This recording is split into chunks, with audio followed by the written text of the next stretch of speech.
I greet you in Jesus' precious name. It is Saturday morning, the 15th of April, 2023, and this is your friend, Angus Buchan, with a thought for the day. If we start off in the book of Galatians, chapter 5, and I'm reading from verse 22. But the fruit of the Spirit is love, joy, peace, long-suffering, kindness, goodness, faithfulness, gentleness, self-control. These are the fruit of the Spirit. And I want to speak to you this morning about kindness.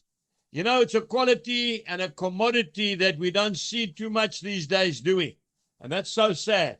Often when I've been on a plane trip and the plane lands, especially if it's been a long 18-hour trip, I sit quietly and I watch the people. I love studying people. And I see how quickly they want to get off the plane, understandably. But it's so nice to see a young man stand up and take a suitcase off the top of the rack for an old lady who can't quite get there. Those type of things really touch my heart deeply.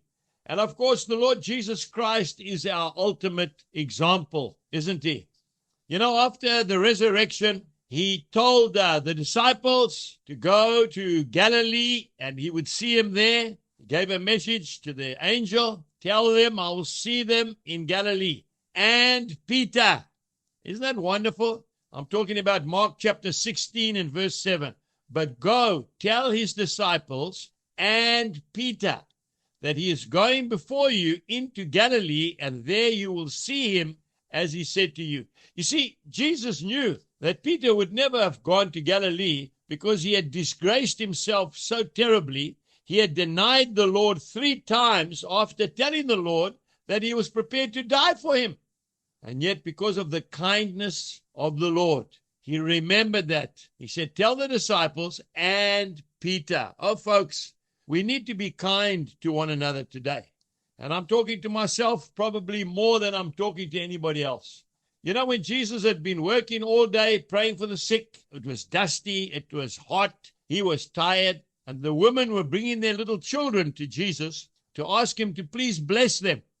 And the disciples tried to keep them back. They were worried about the Lord. He was tired. What did he say? No, suffer the little children to come unto me, and forbid them not, for such is the kingdom of heaven. And he blessed them, each and every one.